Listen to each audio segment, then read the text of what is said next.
War Eagle War Report family, I'm your host, C-Dub, and we have a great show lined up for you guys today. We break down Auburn's recent recruit on New Year's Day and how big that is for our offensive line. We'll discuss returning players coming back for the 2022 season and who's the real MVP on offense and defense of this past season. Mike G and Ike will join me to discuss that. B Will is off today, but of course, we have our great community to join in on the discussion. So sit back, get your weight up, because your weekend tailgate starts right now. You are now listening to a War Report Weekend Tailgate, brought to you by University Ace Hardware. It's your boy, I Jones. Be Will. C-Dog. Mike G. Get ready. Sit on back as we bring you the War Report Weekend Tailgate.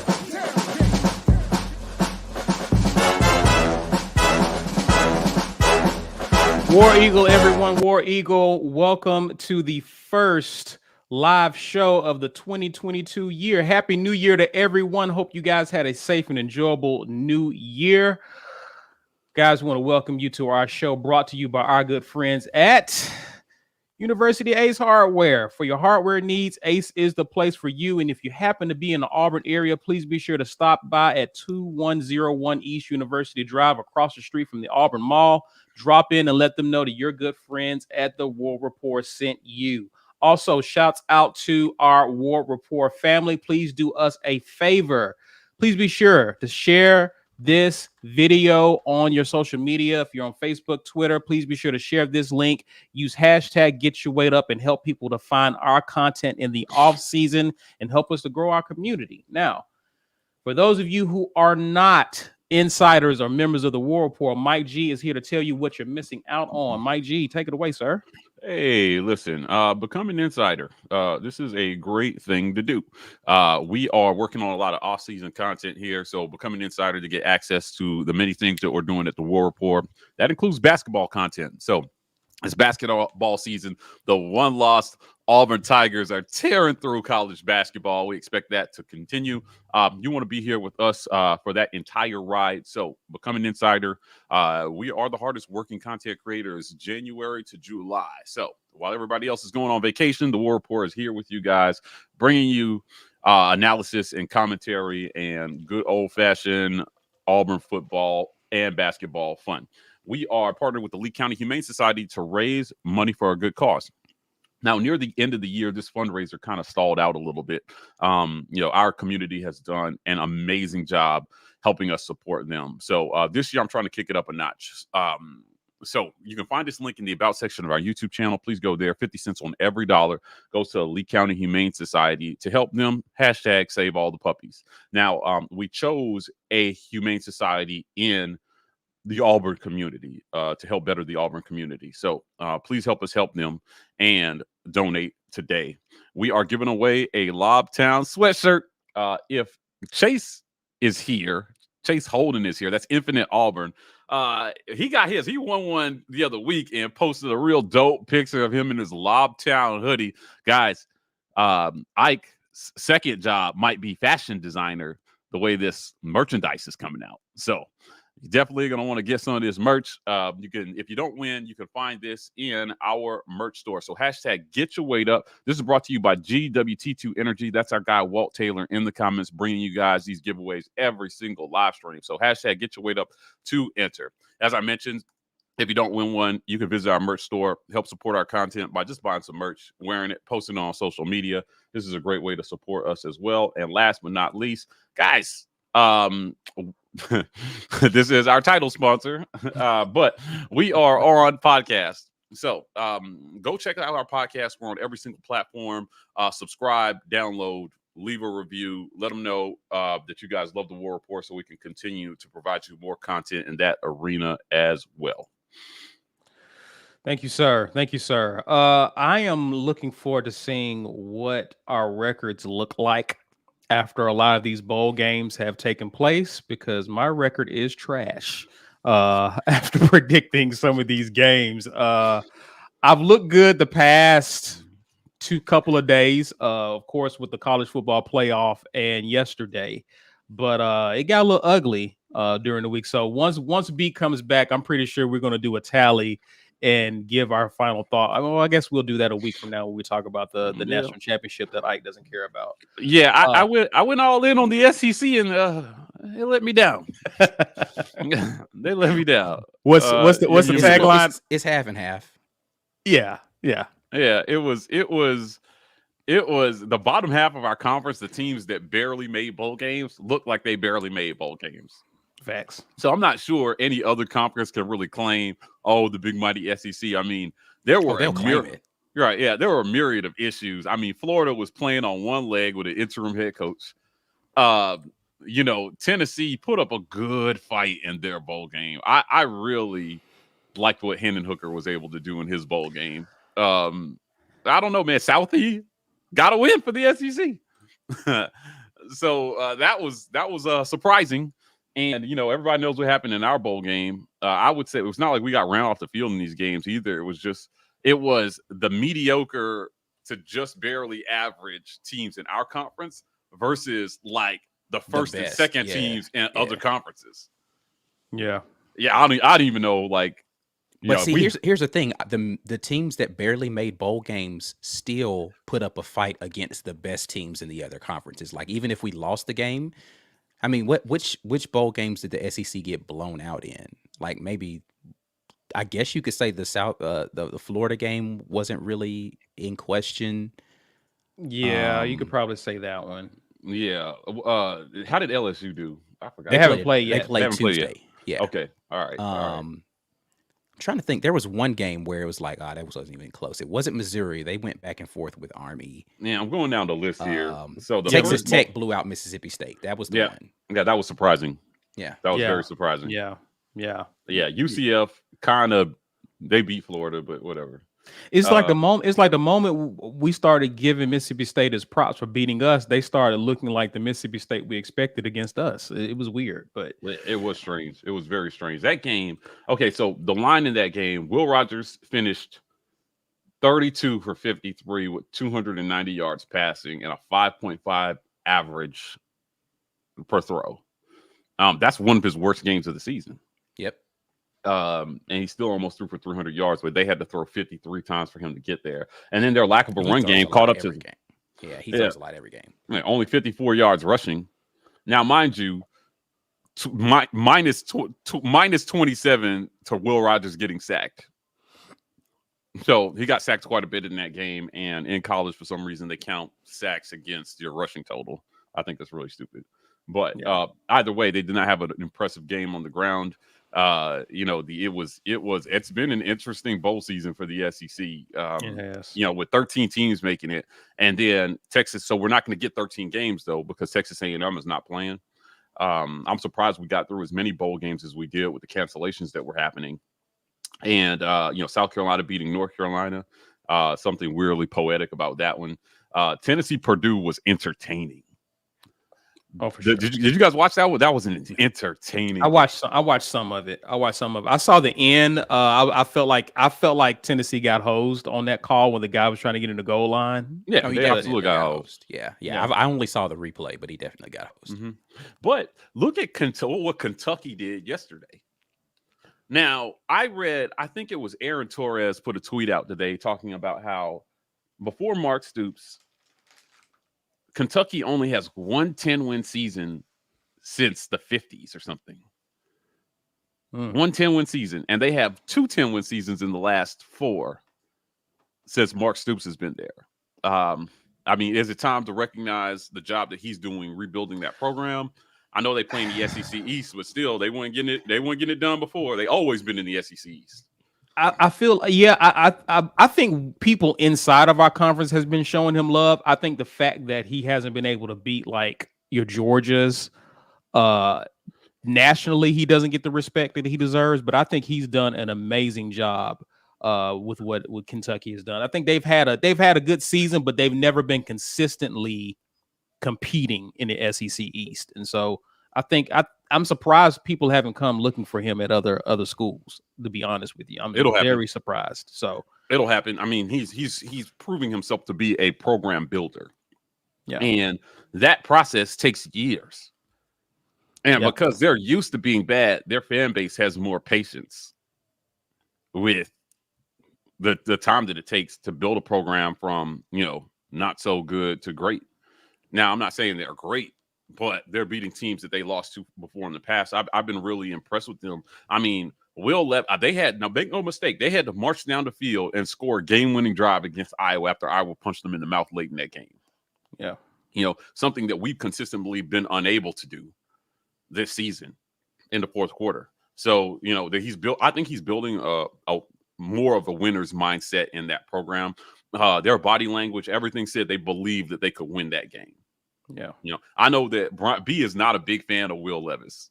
And I got to tell you, his receivers bailed him out quite a bit on that final drive because he was overthrowing balls. And they were doing a really, really good job high pointing the football. And then he finally threw one good one, and the guy ran it all the way down to like the one. But I was impressed with them. Arkansas went out and beat Penn State by 2 touchdowns. Now, Clifford played in this game. Yeah. He played in this game. I think Penn State's lack of a running game caught up to them in this game.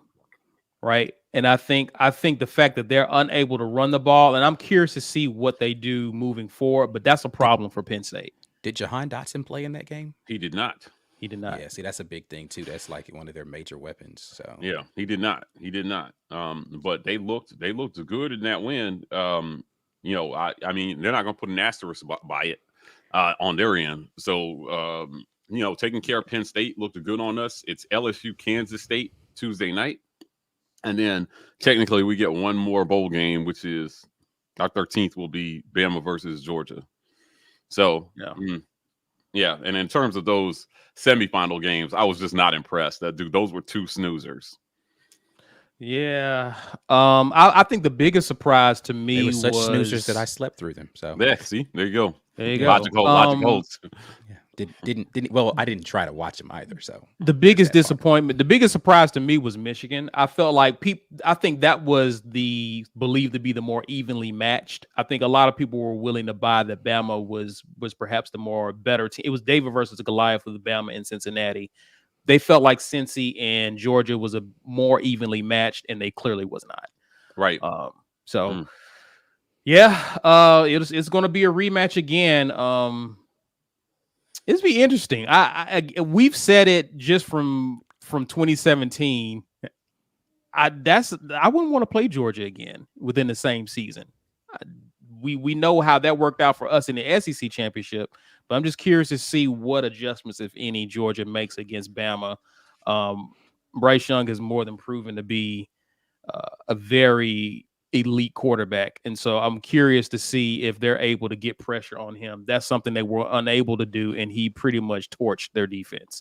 Yeah, it was the spark Georgia needed going into this game, because a lot of people were down on their defense, saying, "See, they're not elite. They didn't play anybody all year. Michigan's going to give them a run for their money," and it just didn't happen. So, maybe their defense is elite, and Bryce Young just had a great game. That's harder to win the second one. I don't know that if anybody who's questioning whether or not Georgia's defense is elite because they had one bad game, I just don't like people jumping. Oh, well, maybe they just haven't played. No, they're just really good. Like, calm down. Prisoner moment. And Bryce Young's really good. Both of those things can be true at the same time. Yeah. Right. Yeah, definitely. Let me get this super chat here by Bryson Bridges. Ike, you're going to appreciate this one. O-line recruit and players coming back on defense is good, I guess, but is the Heisman All-SEC candidate Ike's best buddy Grant freaking Lloyd coming back? Because if not, I don't know why we're getting so excited. He's not, actually. He's not coming back. He was already a grad student or whatever. Like, if he's coming back, he's going to be like an analyst or something because he doesn't have any more eligibility. Hey. There's that. So let's get into the discussion of recruiting. Auburn scored a commitment for the 2023 class, actually, and we'll talk about this one. It's Braden Joyner, a kid who's a 4-star offensive tackle out of Auburn High School in Auburn, Alabama. 6'2", 328 pounds. He's the number 1 center at his position, according to Rivals. He's the 12th recruit in the state of Alabama and 128th recruit in the nation for the 2023 class. Chose Auburn over Georgia and Penn State. And again, that makes him the first verbal commitment of the 2023 class, and a big one considering our needs at offensive line. So just to get you guys' thoughts, I'll start with you, Ike. Just talk to me about the importance. And one of the things that I've noticed here is I like the fact that Auburn is getting recruits out of its own backyard. And we've been recruiting the Auburn area pretty well. Even for the 2022 class, we have Caden Story, who's committed. And a lot of people are speculating if he's going to sign. But I like the fact that Auburn is trying to take care of home and getting the talent around the Auburn campus. What are your thoughts on the fact that we're going after these guys and keeping them from going elsewhere? Yeah, I think it's important. I mean, that was one of the things that people were worried about with the dismissal of the wide receiver coach, right? Like they thought that Korn was brought in specifically to help recruit home turf. And as to whether or not we were going to be able to continue to secure people in the state of Alabama, that was in question. It's always been in question whether or not Brian Harsin and, as they affectionately or jokingly, whatever you prefer, like to call them, the Boise Boys, will be able to recruit the SEC, right? Like it's, but I think that, or the Southeast specifically, and I think they're proving that wrong. Now they're proving the in-state thing wrong. Now, it's a little early to say that, I mean, of course, this is a verbal commit for the following season. There's a lot that can happen between now and then. But Eshton Harris, right, was his teammate, right? Yeah. His teammate coming to the school here says a lot, and then you come back and you get somebody with the very next class who's considered to be the best in that class. Says a lot to me. So I do think that the proverbial tide is turning. I hate to use that term, but the wave is moving in the opposite direction as far as the perception of in-state talent with Auburn University, and looking forward to seeing how well that continues to pay off.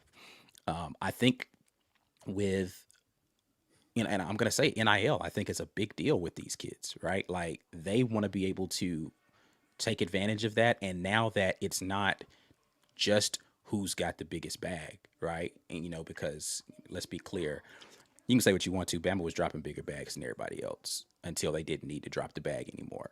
The sales pitch was just different, right?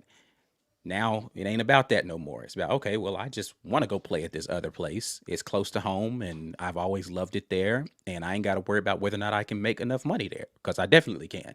So let's go. I love it. Mike G, talk to me about, it's well documented that our recruiting at the offensive line position has been lacking prior to Harsin and staff coming on board.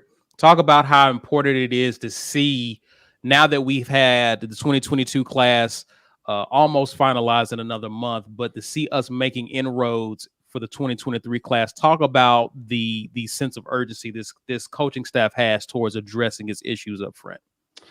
Listen, it's real important. The way we ended the season, everything became more urgent. Everything. So showing early momentum in 2023 recruiting became more important than it would have been if they had closed the season out not with 5 straight losses. So that's where we're at.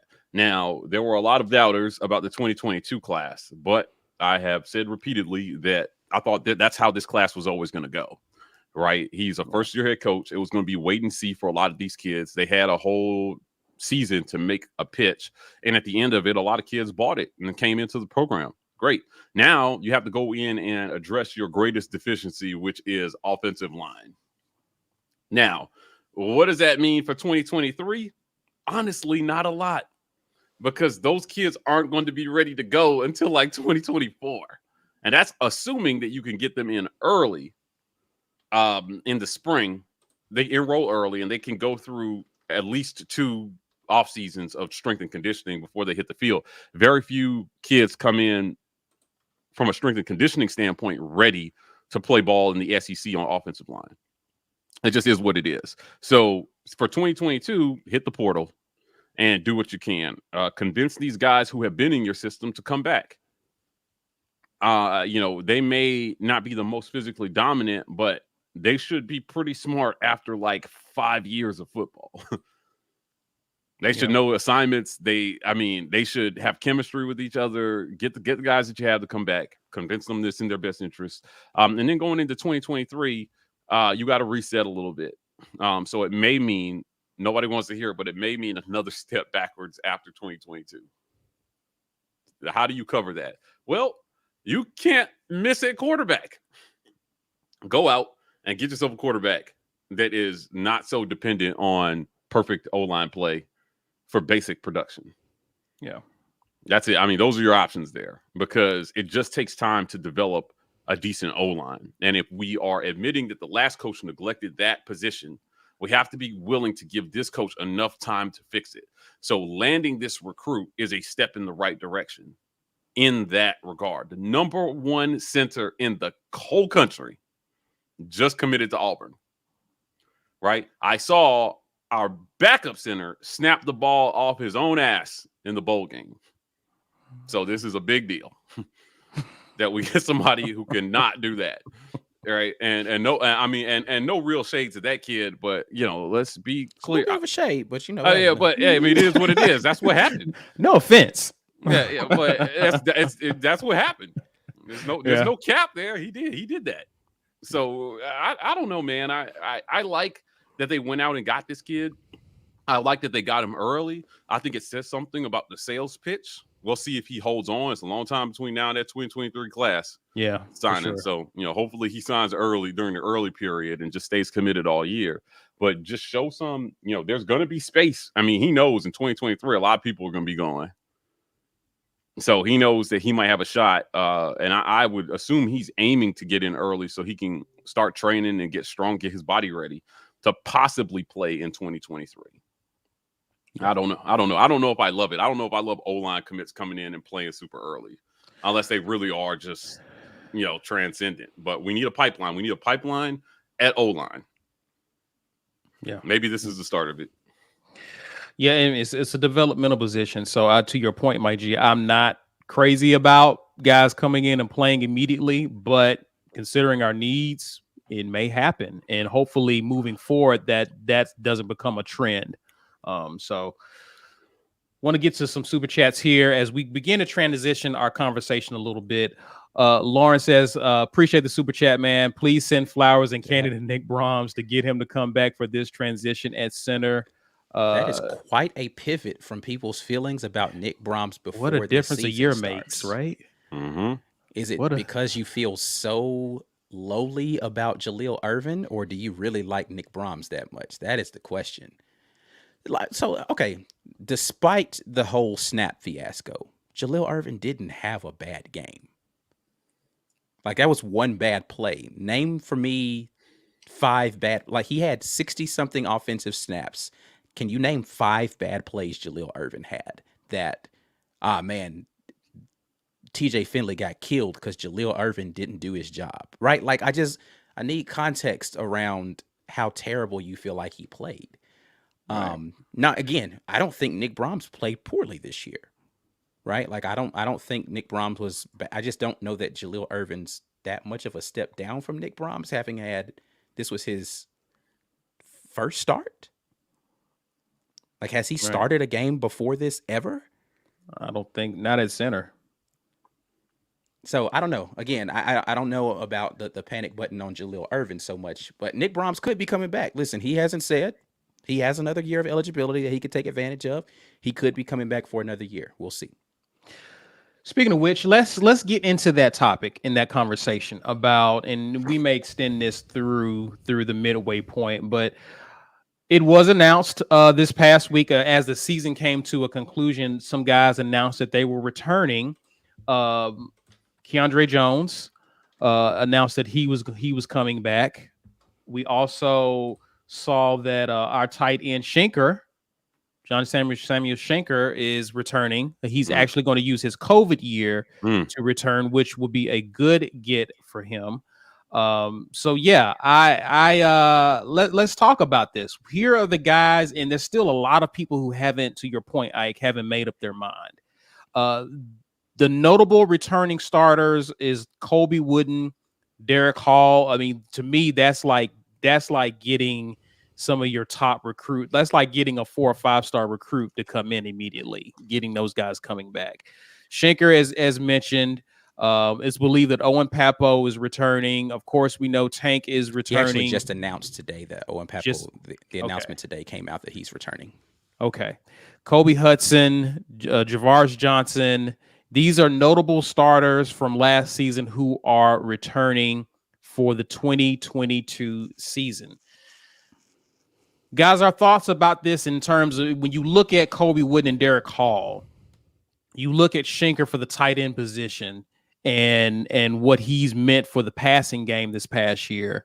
Keindre Jones, what we talked about offensively, Tank, of course, like Kobe Hudson, who emerged as one of our playmakers at receiver. How critical is it to have these guys come back for continuity purposes for next season? I'll start with you, right? Yeah, I think that, we want to be able to have experience returning, talented experience, right? Not just bodies, right? Like you can have a bunch of people returning that never see the field. I'm not going to call any names, but there are quite a few people who never touched the field for Auburn, who it was their senior year last year, right? And it's not to say that those guys don't have talent, because let's be clear, if you made a scholarship, if you are on scholarship for an SEC caliber school, you're talented. Is it the level of talent as some of the better teams? That's debatable, but you have talent. However, notable starters, guys who were productive, like the guys who were leading the team in sacks, both coming back. The guy who just broke the single season record for tight ends at the school, not to say we're tight end you or anything, but still had a great year, coming back for another year. You've got, a 5-star linebacker who, by, I won't say a lot of accounts, at least my account, I think, had a lackluster season last year, a lot of that due to injury, and has underperformed due to the level, compared to what people thought he would be coming out of high school, has something to prove coming back for his senior season. Of course, Tank deciding not to transfer despite all the rumors, huge. Keindre Jones deciding he wants to come back and run it back another year. That's big. I think Keindre Jones has played fairly well, even when he came in as a freshman last year. So that's a big return.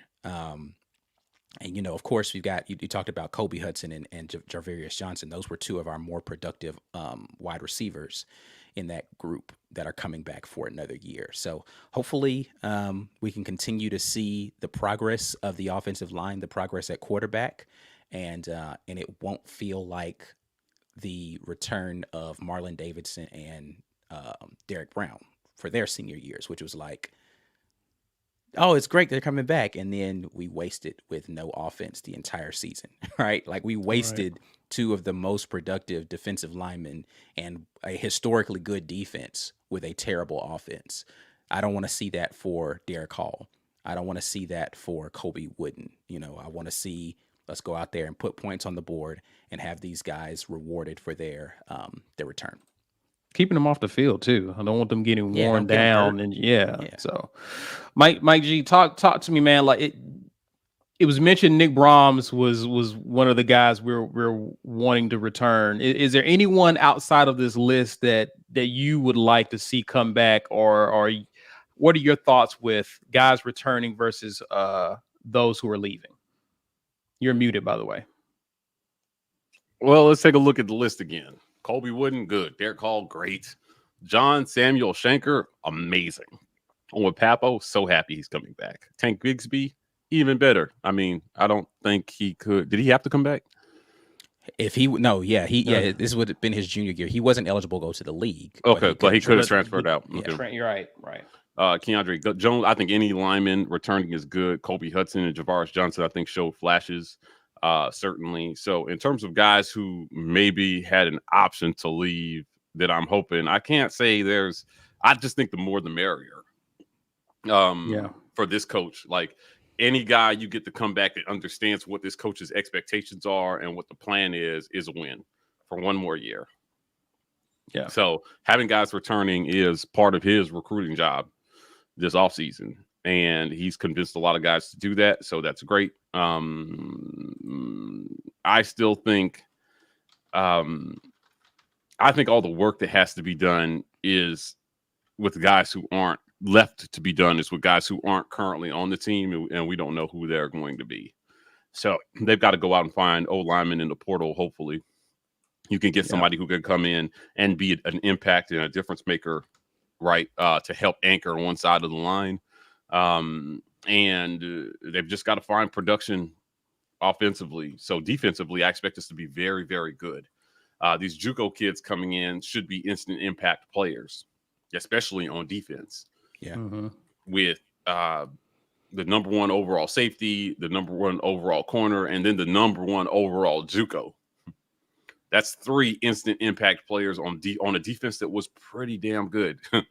Yeah. In 2021. So they could get better despite certain guys leaving, despite Zacoby McClain, going to the league and, certain other guys not being here.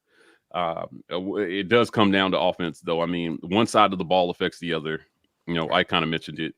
At the end of the day, man, if we're losing time of possession and those guys are on the field, it'll make great defenses look average at times. And then when you need them at the end of the game to make plays, they're going to be tired. Right. And that fourth quarter drive that the other team needs to win the game is going to be a lot easier on a worn down defense, no matter how good they are. That's why I didn't like a lot of the comments about the fourth quarter collapses. Like we were losing time of possession so badly in some of those games, especially in the second half. I just didn't think it was very fair to them.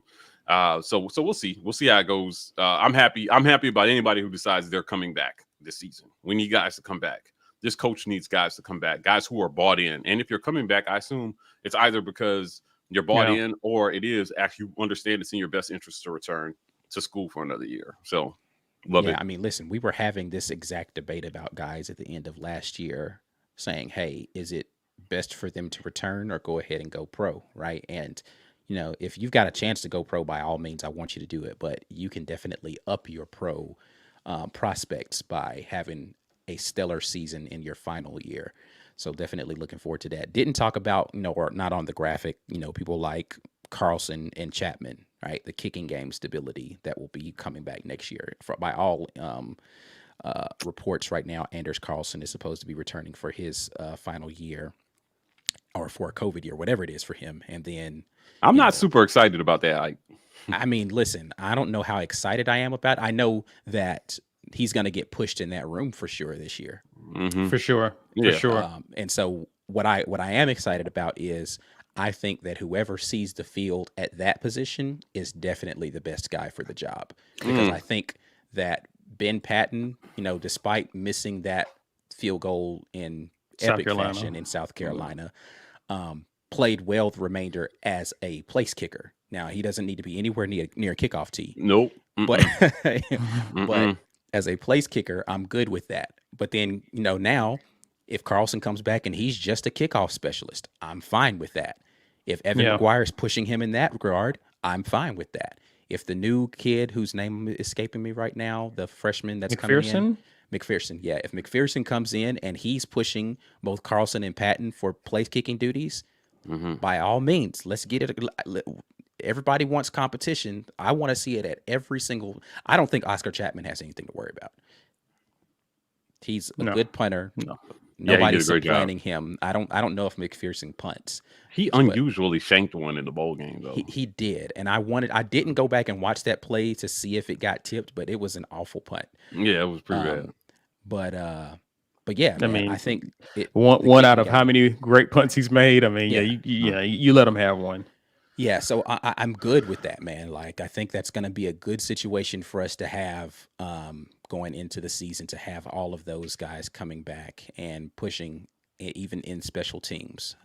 Looking forward to seeing kind of what we do the return game is going to be interesting for me, right? Because Javarius Johnson, I think, helped solidify that when we were not so sure about D-Rob as a punt returner, but he didn't return very many. Like, he just basically didn't drop them when he went back there. He just fielded them.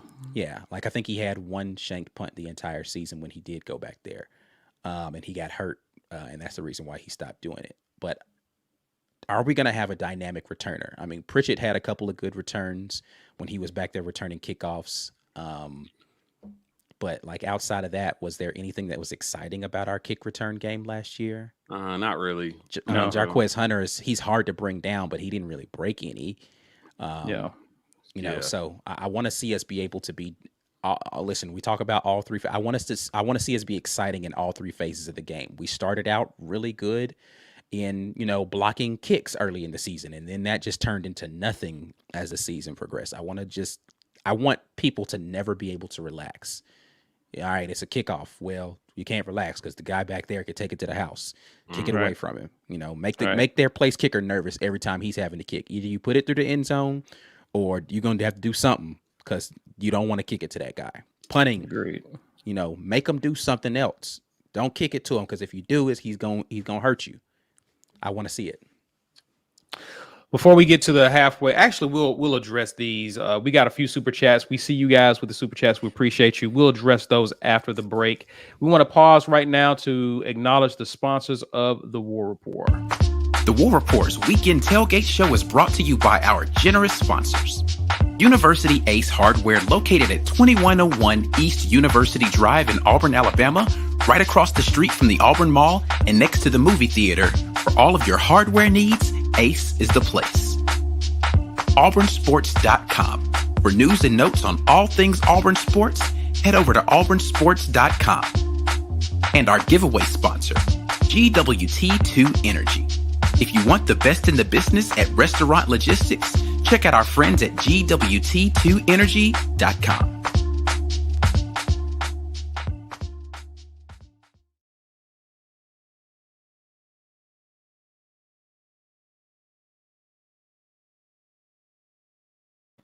Hey, become an insider. $5.99. We'll get to there.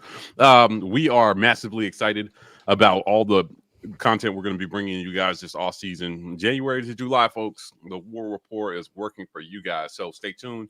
It is January, and we are working. So can't wait to bring you guys back. For the Record is coming back. If you're an insider, you know what that was this past offseason.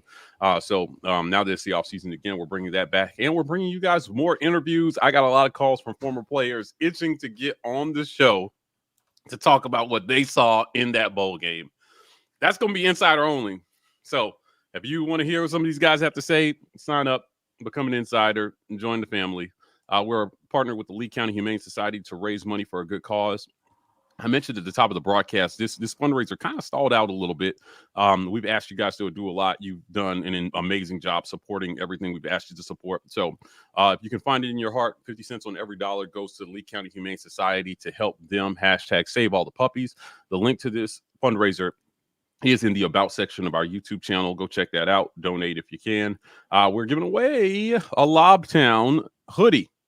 See Chase in the comments here. His looks good. Yours can look good too. # get your weight up in the comments to enter. This is brought to you by GWT2 Energy Consulting Services.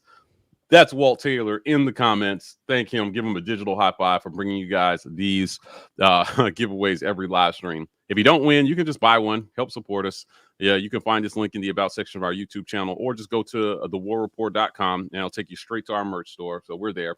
We are also on podcast. So check us out on podcasts. We're on every single podcast platform. Subscribe, download, leave a review. Let them know that the War Report is where it's at. We're trying to climb the podcast charts in 2022. Appreciate that, sir. And we also appreciate some of you guys in the comments, or all of you in the comment section, especially those of you who are giving us super chat, starting with Bryson Bridges. He asked, have y'all looked at the schedule for next year? Do you think 5 straight home games is going to help a lot or a little in terms of preparing this team, I guess, for the road? What are you guys' thoughts about our schedule as it lines up this upcoming season? It's the off year. It's the off year. I mean, it's not very different than what this year was, right? Like the only difference is the Penn State game is not a road trip; it's a home game. Right. Is it going to be helpful? Sure. We've got a lot of things that we need to get figured out. Specifically, whoever the quarterback is going to be. I don't want to say new because I don't want to make an assumption that someone that is an unknown entity is going to be starting at quarterback. But whoever the quarterback is going to need game reps against someone not in an Auburn uniform to see what they can do. And it helps for that to be in a home environment. I do think it's, I wouldn't mind actually having an early neutral site game just to, kind of see how they play away from home, not necessarily a road game. But if your first road game is going to be an SEC game, that's rough, right? If you're a new player and the first time that you get an experienced team is going to be at Georgia, at Sanford State, that's rough, right? Like, I'd rather them have some sort of away tune-up and just kind of get those road jitters out, which that actually makes it all that much more important that we've got a lot of experience coming back. You've got people who've been through those environments, and hopefully they're not fazed by it. But whoever the quarterback is, it's going to be completely new for them. It doesn't matter who that person is. Unless you are getting a former SEC starter as your quarterback, they've not seen an SEC road environment in their lifetime yet. So that's going to be different, which underscores the importance of why that offensive line's got to be monstrous, because defense and run game travel. You can take those anywhere because the calls, you don't have to figure out protections and calls on run games. It's just go hit a guy and, hat on a hat, and then you've got a dynamic running back there. Defense, if you're really good in the trenches, then you can impact and you can take that crowd out quickly. So, it's going to be interesting. I don't know, man. To answer the question, I don't know if it helps a lot. It does help a little to kind of get the gears going, but I don't want to see that first trip be Georgia, but hey, sure it is. Yeah, I think it helps a lot. I do think it helps a lot to be in front of your home crowd for 5 straight games, because a lot of people are not going to want to hear this, but going into 2022, if they don't hit the portal, I think Finley, there's still a better than good chance that he could win the job in 2022. Sure. Yeah, he still has a great chance. Yeah, I mean, he did not do anything in that bowl game to totally disqualify himself. Now, a lot of people were hyper focused on the really bad throws that he made, but he made some really good throws as well, too. And every game he started has been against SEC competition. Every single game he started in his career has been against SEC competition. And then Georgia State, where he came at the end, was the only game he didn't have that wasn't against someone from the SEC. So, like in a hypothetical situation where somebody like Finley wins the job, starting off Mercer, San Jose State definitely is helpful for him to find a groove, or whoever the quarterback is, to find a groove and develop some chemistry against a team that you should beat, right? Regardless of whether it is. We have 8 home games next year. So beside the 5 straight, right, that we start off Mercer, San Jose State, Penn State, Missouri, LSU, all at home.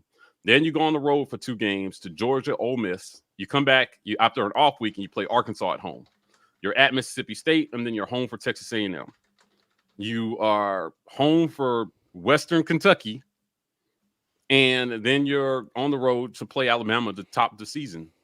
So I do think it would be helpful. I mean, I was looking at this. I had not realized we had 8 whole home games this coming up season. But those 5 straight at home, I think for this team in particular, are going to be helpful to be in front of your home crowd. Now, does it lull you into a false sense of security, which is what Ike is saying, so that when you step on the field on the road, yes, your first test is Georgia, and it's like, damn. But I don't know. I'm willing to accept that. Really, even if it's a little bit of fool's gold, just let us feel good for 5 weeks. I was impressed with how we looked on the road this year at times. Like I thought we showed up on the road this year. We didn't look rattled against Penn State. Even the games we didn't pull out, like we didn't look overwhelmed. So I anticipate that being a lot more of what this upcoming year of what we had last year. Just got to win, right? Just got to play well when it comes, whether you're at home or away. You just got to play well. Yeah. So This is it. This is a schedule. Like, if you hold down home court, you win 8 games next year. Yeah. That's the bigger thing for me is if we can go ahead and win all of those home games, I think that that's crucial because then you put less pressure on yourself for having to win in tough road environments, right? Because you're going to have to go to Georgia. You have to go to Tuscaloosa, right? Like those are going to be harder road wins. Is Ole Miss on the road? Yes, Ole Miss will be on the road next year, right? And then, you're going to get Texas A&M at home. That's going to be a tough game. You're going to have who's our crossover game? Missouri? Is that a road game or is that a home game? Home game, I think. Mike mentioned as one of the home games. Home game. This is our first game. Yeah, it's going to be interesting, man. Like, I think we got to beat Missouri. Like, Penn State and Missouri are going to be crucial in that 5-game home stretch, and we need to get both of them. We can't. I don't think we can afford to drop one of those first 5 games. Well, let me not say that. We can afford to drop them. It would be a lot better for the momentum of a less experienced squad to come out the gate 5-0. Agreed. Yeah, Agreed. For sure. Yeah, it's gonna be interesting, man. We're gonna be hyper focused on quarterback play as we should be, because again, this line just kind of is what it is in my book. They've got to play better, but are they going to be substantially better? I think they got better last year, right? Yeah, like I do too. From 2020 to 2021, they improved, except for run blocking. Yeah, the run blocking was not. Yeah, that was disappointing. But I think that another year of a legitimate strength and conditioning program, and another year under Will Friend helping, I think that line can get incrementally better, and Tank's not going to get worse.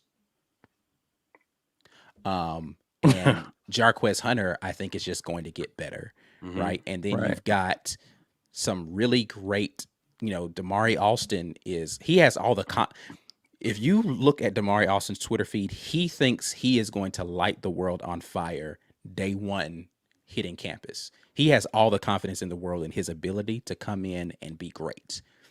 Right. And so if he's a third as good as he talks, right, he's going to be amazing. And I don't have a problem with the confidence. Like, I like confident kids. Yeah, okay. I just need to see it when he hits the field. You know what I'm saying? Facts. He talks. He talks a lot. Yeah, He talks a lot. But listen, if he can back it up, and he's going out there steamrolling folks or putting people. That's a leader. That's one of your leaders. I mean, he's already been trying to round up our recruiting class for us. I mean, you already see a leadership acumen. If he can match that, pair that with his ability on the field, you got a guy. He's got Deshaun Davis type energy. This is how Deshaun was in recruiting. He was a big cheerleader for Auburn in recruiting, and he went in there and I thought he put his money where his mouth was. So hopefully Damari does the same. All right, Lawrence Robinson, he mentions that he thought Nick Brahms did improve under. He absolutely did. Yeah, I would agree. Absolutely did. No, again, I don't think anybody didn't improve last year, offensive line wise. Again, the run blocking. I don't know that you look at anybody as a run blocker and be like, oh, that guy was out there mauling people. Right. Austin Troxell actually was decent in run. His pass blocking was what was terrible. But anyway. Yeah. Payne HJ, appreciate the super chat. Any possibility for Joyner reclassifying to 2022 and coming in earlier? I have not heard anything of the sort for this. Auburn does have some guys who they're going after for this final signing day. And as far as I know, Joyner will be, I don't know if he's going to be an early enrollee, but he is expected to be part of the 2023 class. But there are some guys that Auburn is looking at for this upcoming class. So we'll talk more about that, especially we bring someone on from auburnsports.com to talk more in depth about who those guys are. But there are a few guys that Auburn is looking at. Yeah. All right, guys. Go ahead, Mike G.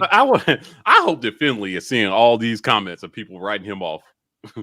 I mean, he is. If he's not, then his family is. Yeah. I hope that he is seeing them.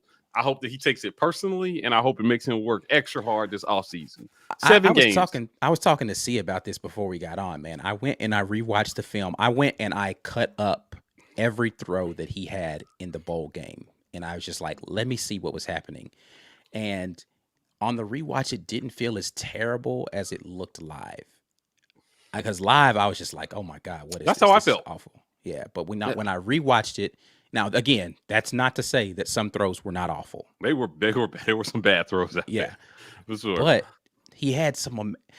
This is the. I'll say this again. I've said this before, and people, for whatever reason, think that this means that I'm saying he's a better quarterback. I don't know how when I'm literally saying it's the same thing. This is what frustrated me with the previous quarterback is that you would see throws and you'd be like, Damn. "That's amazing. That's a pro caliber throw." And then you would see throws and you'd be like, "What was that? Like, why and how?" Right? Yeah, but what this come from the same arm? But what's killing me is a lot of those people who saw those good throws from the previous aren't seeing the good ones from this guy. Yeah. That drives me effing insane. I'm just like, okay, but again, I don't know. I'm not gonna get all back into that. I'm just saying, like, Yeah. it's been like I said it's been about TJ 7 Finley. games. Yeah, it's been about 7 TJ Finley. games. He has promise. Again, his ceiling His ceiling seems is to not be a really question. high Yeah. as an arm talent. But that floor, floor is nasty. Well, let me put it this way: you don't accidentally make some of the throws that he makes. Correct. Yeah. Right. You don't accidentally make some of those throws that we saw. Like, he made some NFL type throws because he's got that prototypical NFL arm. Right. The issue for Finley is here. Yeah. Right. And the clock in his head with this particular offensive line. So everybody's concern about going to Finley was his immobility. That's a valid concern. Yeah. Behind this O-line. However, what gave me hope for our O-line was they only allowed a 26% pressure rate. That, on Tuesday. That's good enough to win. And he stood in the pocket. He stood in the pocket and took some hits. And I just thought to myself, I'm like, all right, like, there's a chance with him. I don't get the whole, if we're going to keep this same, if that is the bar that we're setting for quarterbacks, it's 3 games. I'm fine. Just keep that same energy for every single quarterback. I think you'll find 3 games is tough to judge any quarterback on. Forget what he did at LSU. That does not count here. I've seen people clamoring for Caleb Williams because there's a possibility he's talking about transferring from Oklahoma. And I'm like, what did you see out of him that was so amazing? Like, I saw that in the comments here. Somebody said that in the comments. No, I've seen it all. Chat boards that I've been looking at, like Caleb Williams. I'm like, Caleb Williams was just okay. Like, he wasn't amazing. I don't know, man. Again, if he comes to Auburn, I'm gonna be rooting for him because I do think he's talented. But I just ain't seen nothing from him that was amazing either. I'm just like, I don't understand what y'all be looking at quarterback. Well, I think that people are just convinced we need someone out of the portal, and now we're just grasping for names. I was curious about the kid who left USC, Slovis. Yeah. I was intrigued by that because he looked like he could have actually been a fit for what Harsin wants to do. Right? Okay, I'll entertain that. But of course, we know how that story ended. But if we're just naming people who aren't even a fit for what this coach wants to do or has even had a track record of working with, then why are we doing this? But I guess it was just confusing for me because of the sample size that you saw. It wasn't super impressive, and then it was just the big clamor for experience. And I'm like, he started like 4 games. That's not a ton of experience, and none of them were he was playing against Big 12 defenses. Like, I don't. What's so amazing about that kid that you? Again, I mean, he looked good against Kansas. What did you say off camera to me, Ike? You said something about how, like, if we bring in another guy, like how some of the fans, it's almost like in their heads, some fans have already written off Dede and we haven't even seen him yet. Yeah. Or I mean, so I'm gonna go back to what C just said about fit, right? Like, if we're talking about somebody who fits, we've already got the guy on the roster, and I'm not even talking about Dede. I'm talking about Holden. If you're talking about a scheme fit, Holden is the perfect scheme fit. Like, I get it, he's a freshman, and we don't want, but if he could play ball, I don't care what year he is in school. Let him go out there and ball. It's football. Like I get, he goes through. He's going to be on campus through the entirety of the spring. He's going to be playing against a really good defense every day in the spring. If he's not out there crapping the bed in spring, and he's the best guy, I don't care that he's a true freshman. Let him go out there and play ball. Because you know what? If he does play poorly, you do have an experienced backup in TJ Finley sitting right there. So let him go out there and take his lumps against Mercer. Right. I really like. Is that gonna hurt anything for Holden Gariner to play against Mercer game 1 if he's the best guy in the room? No. I like this room. I just like this room going into spring because you have a guy in Finley, but then you have a talented kid in Davis, and you have a talented kid in Holden. I don't know how confident we felt about all 3 quarterbacks going into last spring. Well, we've never had a pipeline at Auburn, really, of quarterbacks. So a lot of fans don't know how this is supposed to feel. That's why they're always clamoring for the next guy or overly stuck on one guy. Sure. Right. Like that's been the experience of Auburn fans, as it concerns the QB. Right. Either, this is all we have, or, you know what I mean? It's clamoring for the next dude.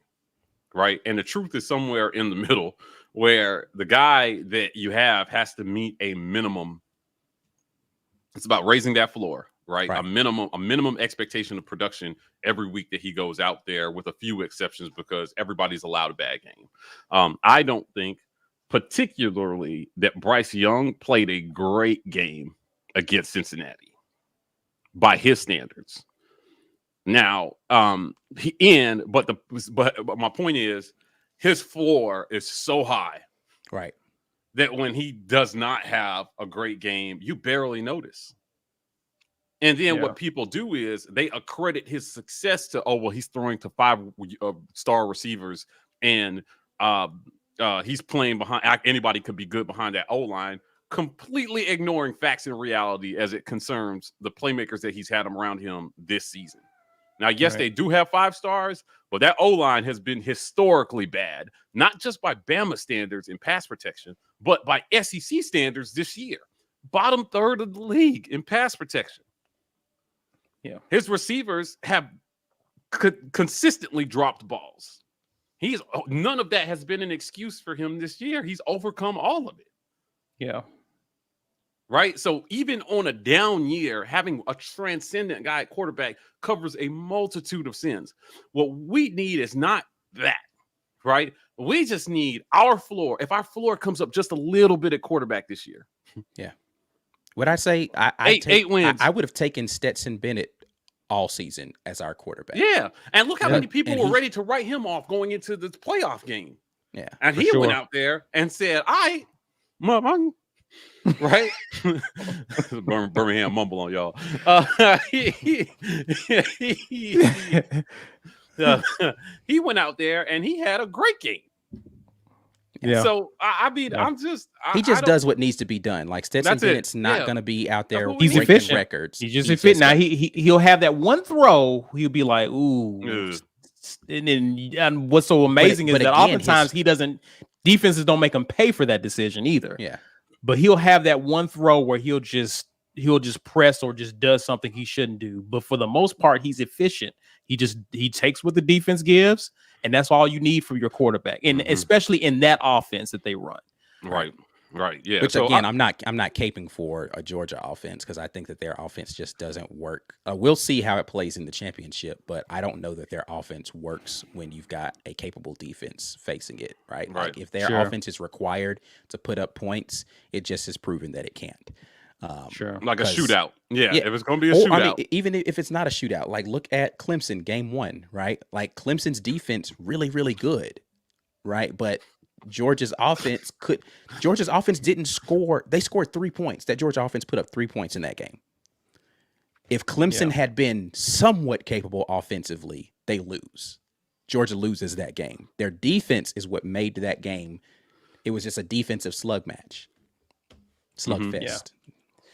Anyway, let me grab some before we get to the giveaway. Let's get to some super chats. Lisa Wise, appreciate the super chat. She says, in my opinion, the end game moment seems to be too big. She's referring to Finley. Seems to be rattled and presses from the start. Don't know how you coach that. I will acknowledge that he does press she said a little bit. Clarified for Yeah. Finley later. He does press. I think a lot of it is just been. I think a lot of that's just been him just trying to. It's all appears. Make the most. Yeah, it's mental. It's mental. And again, when you ask, don't know how you coach that. I think this is where Austin Davis comes into play. Mm-hmm. I want to see what Austin Davis can do with these kids, because I'm not sure if he's going to feel that some of Finley's mistakes aren't coachable when you look at the film and see that there's a lot of positive things, according to what Ike is saying, that he is doing good in games. Right. So I'm just curious to see what we see from him in spring, what reports we hear coming out of camp about him from the OC, because Austin Davis he's going to earn his check, his money, by working on these kids and helping them be better QBs. Yeah. If he does that, then again, that's what you guys are talking about, him raising his floor. Then when he has an off game, it's not costing us a game, right?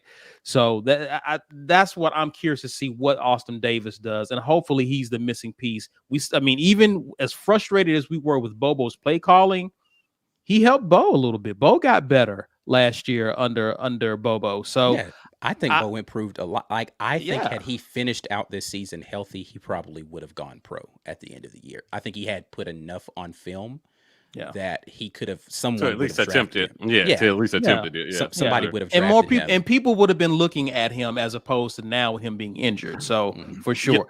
Yeah. Go What I hope Austin Davis disproves is this idea that mobility is a prerequisite for success at quarterback. Yeah. It doesn't have to be, right? What you need is a system designed around your quarterback's strengths and weaknesses and your line's strengths and weaknesses, right? So if you don't have, a great O-line, you need a quarterback that is either mobile or just can go through his reads really quickly and be accurate with the football, right? Listen, that Houston quarterback is nobody's definition of mobile. Right? But he outplayed our quarterback. Yeah. He outplayed our whole offense, right? And I think he threw for over 300 yards in that game in one play of the game. Who did you vote for? Did you vote for Clayton Tune? No, I voted for the running back. No, the wide receiver. Dell. Okay. Yeah. All right. Cool. Yeah, I voted for Tune, but like for player of the game. But like I don't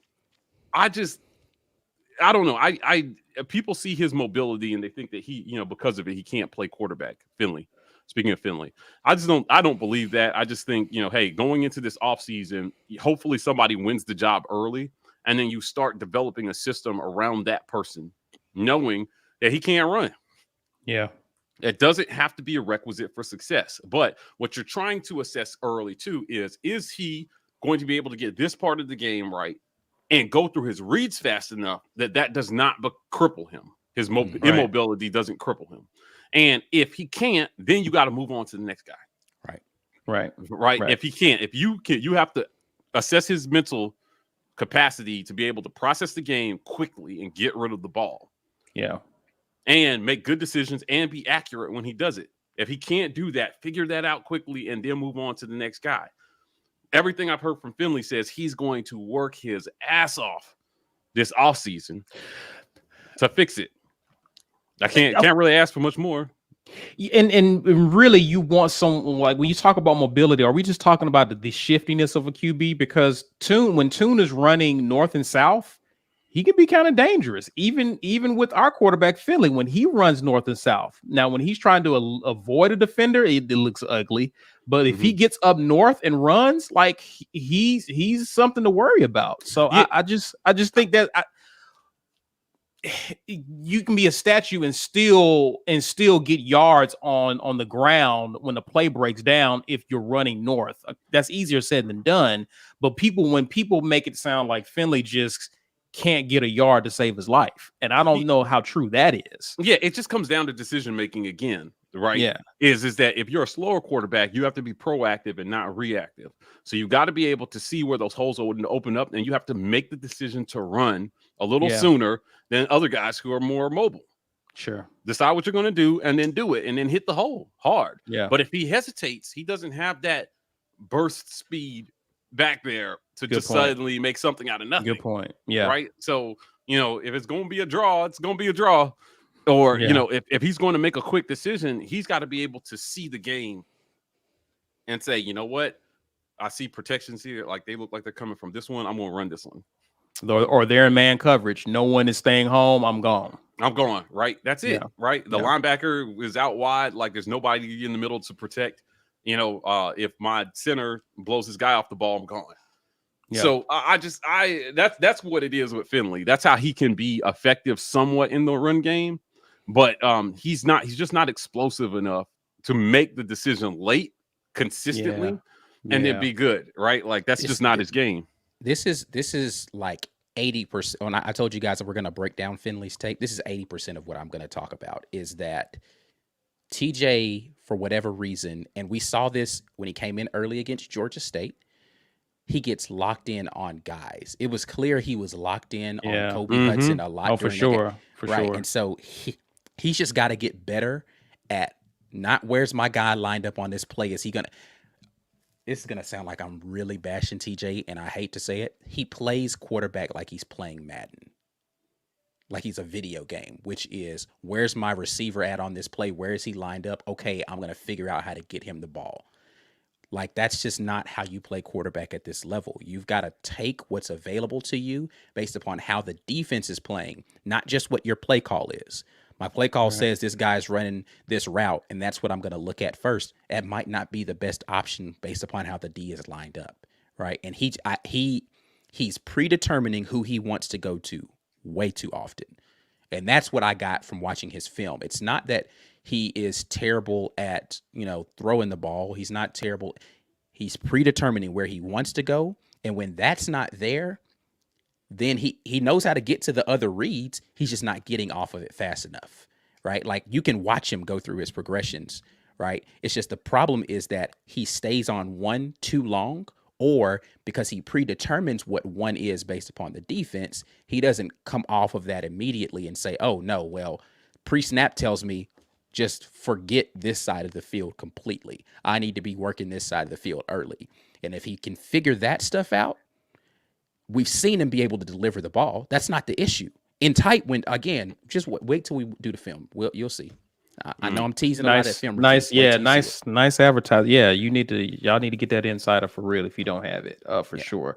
Rick, appreciate the super chat here. The run blocking scheme changed and it had impacts on Tank due to running style, and the O-line pre-read and execution were different. Ike, your thoughts on that? Yeah, I mean, it definitely was a different run scheme because what Gus Malzahn liked to do was a lot of misdirection stuff, which, Brian Harsin does a lot of pre-snap motion. It wasn't necessarily misdirection and trying to. It is about shifts, but it was a leverage scheme, meaning if I can out leverage you, then we can get there. This was more of it's a more technical scheme where you have to kind of know what your assignment is and you have to reach to get to a specific person, and you've got to be making that person move in a specific way. And the body types just weren't there to be able to be people movers the way that they needed to be in the run scheme. He wants to be downhill. A downhill run scheme means that you got to move bodies out of the way, right? And this offensive line they weren't people movers. They were getting a lot of stalemates up front, and that's why you see linebackers and safeties coming free downhill, because we weren't getting past defensive linemen stalemate. Like it wasn't move this guy out of the way and then somebody climbs to the second level. So I've got some running game breakdowns that I'm going to be doing during the offseason as well, just to talk about how the scheme looked and how we played in that scheme this year. So again, I'm teasing offseason content. You definitely want to be able to see that kind of stuff if you're interested. I know everybody's all laser focused on the just the quarterback position, but there are a lot of things that I want to talk about from different groups and how that changed this season and what we should expect next season. I'm gonna do some stuff on defense too, so it's gonna be good. Good stuff, man. Good stuff. Listen, let's before we get into the giveaway, let's acknowledge another sponsor of the War Report, Mr. Ethan Daw. All right, business owners, high-income professionals, listen up. Have you ever considered that by funding a 401k or IRA, you are potentially creating a massive tax burden when you retire? Contrary to what you hear from traditional advisors and accountants, 401k or IRA do not save on taxes. it postpones the tax and tax calculation. Wealthy people don't have access to some special tax code. They use financial products, parts of the tax code that are available to everyone, including you and Strategy. Would you like to learn how to take advantage of the tax code? All right, well, check this out. Our guy, Ethan Daw, the owner of Innovative Financial Solutions, has clients throughout the USA and is a nationally recognized expert in the veterinary community. You know how we love to say puppies. So contact Ethan at 251-243-6038 or email him, ethan@ethandaw.com. Ethan Daw is your alternative to traditional financial planning. Tell him the War Report sent you. It's time to draw. Yeah. Listen, hashtag get your weight up in the comments to get this Lobtown hoodie. Chase is in the comments, so just ask him. It's made of a fine Egyptian cotton. Straight from Egypt. No cap. And Dry clean only. Dry clean only. It's dry clean only material. And we are looking to give this away. So hashtag get your weight up in the comments. How many people got? 79. Okay, not bad. Can we get to 100? Yeah. Y'all want to go for a hundo? We can give him about 20 seconds. Yeah, I would say we'll give him some time. I ain't gonna sit here and wait forever for y'all to decide you want this hoodie, man. Let's see here. I will give you all another 10 seconds. 10 seconds. And it could just mean it's just, it's better opportunity for Corey Dub to get a hoodie, man. Maybe that's what that is. Well, let's see, because I'm going to push the button right now. Boom, here we go. The day Corey wins, we're going to have to throw a whole ass party. We're going to have to do a special segment. Insider only, but only Corey's allowed to come. Oh, Eugenia Akira. I've seen him on here. I've definitely seen that name pop up a few times recently. Been commenting out there, so we'll see if still around. You guys let us know. Yeah, let us know if you definitely see him in the chat. Yeah, say I'm here so we know. Because people will definitely say that you're not. He gone. Then we got to give away a He Gone t-shirt. Wait a minute. Look at this. Donate the win to Corey. Oh, man. I don't know. Like, we tried to do this a couple times. Corey doesn't want it. Corey said he wants to win it himself. He wants to win it himself. So we'll see, Corey, if you're here. Corey, have you changed? Have you changed your stance on this? Corey, or are you gone? It's not about the hoodie for Corey. Not about the hoodie for Corey. It's about the win. He's like, forget your moral victories. Yeah. Look at everybody else raising their hand. I'll take it if you're giving it away. And Lauren says, I'm Corey. All right. Well, I just saw Corey comment. Corey, what you doing, bro? Apparently, Holden is out here snapping in this All-Star game today because people. I've been hearing good things about him. Listen, I've been impressed with him since his name started to, gain a little bit more traction, and then he gained that 4-star on a lot of services, and it was easy to understand why. Is Corey really gone? No, he's here. I just saw a comment. There he is. He said, "I can't accept. No way. I have to win my own." So there you go. Yeah, see, that's all good. So now, do we pull again? Do you not want it, Eugenia, or do you want us to pull it again? Eugenia, do you want us to tell you what you need to do to get yours, or we still are we giving back? You let us know. Let us know. I be on the lookout. Yeah, I'll try to make sure I see whenever it pops up the answer to that. I'll tell you, if Corey has won before and thrown his gift back to the community, he actually won tickets. Yes, but they already have tickets, so he threw it back for somebody else to win. Right? Yeah. All right, there we go. So we'll expect that email from you. Address and hoodie size. Yeah. Address and hoodie size. Congratulations again, again, out for Corey, man. Love when the community takes care of the community. Yeah, man, for sure. Here's a fun topic that I want to run by you guys. Shout out to auburnsports.com. Brian Matthews kind of did a write-up where he did like postseason awards. And it was a different breakdown of different categories, and just sticking with some of the top like the MVP. He covered defense, and his MVP was Roger McCreary. Not bad at all. Not mad at it at all. Of course, he finished with 49 total tackles, 14 pass breakups, 2 interceptions. One was returned to the house against Alabama State. Pro Football Focus rated him as AU's top defender and one of I think the nation's best cornerback, I believe.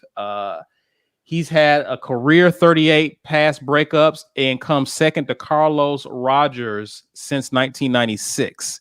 Had an amazing career, but of course he has him listed as the playmaker, Zakoby McClain, who led Auburn with 96 tackles in the regular season. 8 tackles for loss, 2 sacks, and 6 pass breakups. He's had 13 double-digit tackling games in his career and led Auburn in tackles in 14 games over 4 seasons. He's finished with 268 career tackles, which ranks 4th all-time since 2000. He was second team All-SEC and SEC Defensive Player of the Week for his 14 tackles and 2 sacks in Auburn's 31-20 win over Ole Miss. Pro Football Focus ranks him 6th among Auburn regulars in his defensive grades. So my question to you guys on defense, who's the MVP of this defense this season? For me, it's Zakoby McClain. I just don't know. Roger McCreary is important, right? Like I don't think we can underscore the importance of having especially considering we saw with the guy on the other side of the field, what happened to that person, regardless of who it was, right? It doesn't matter if that was Pritchett, didn't matter if it was Simpson. They got burnt pretty frequently, and you didn't see Roger McCreary get burnt often. But I saw our entire defense change when Zakoby McClain was not in there. He just changes the complexion of that defense to me. And he makes it where if you are running the ball, it's a problem. And he doesn't play terribly in pass, right? Like he just understands his assignment. He gets people lined up where they're supposed to be. He kind of wreaks havoc on the offensive game plans. He just knows what's supposed to be happening at all times. So I think it's going to have to be McClain for me. Mike G. This is tough. I want to go McCreary, but Ike just talked me out of it. So that sucks. I made a whole argument for McCreary, and then he came with common sense and just talked me out of it. So I'm gonna have to go with Zakoby McClain on this one. McCreary graded out as the highest graded corner in college football this year. He was valuable. He was really valuable. Yeah. So definitely an honorable mention to him. But in terms of this team, what we saw what we looked like when Zakoby came out. Yeah. Right. And so that's difficult. End of the Penn State game, first half of Georgia State, entire bowl game. Yeah. I mean, it's a different defense without him, man. Yeah. And the defense played well in the bowl game. Don't get me wrong. I contend that defense, I don't know that Houston sees the end zone. I don't. McClain plays. I don't know. That running back doesn't have as good of a day. Oh, that quarterback doesn't have a 20-yard run. Yeah, the slowest 20-yard run in history. Yeah, like I don't know. I just feel like Zakoby would have snipped that one out, but Yeah. I have to agree. I have to agree with you too, Ike. I just remember our defense, which we swore up and down was formidable, looked helpless without one guy. I mean, Papo was out for an injury. McClain was out for the first half, and Auburn looked helpless against Georgia State. In the moment he came back in, everything that Georgia State thought they could do, they could no longer do. And the way he would meet people in the hole and just put the confidence of him. He's an undersized linebacker, but the confidence that he played with, it was infectious.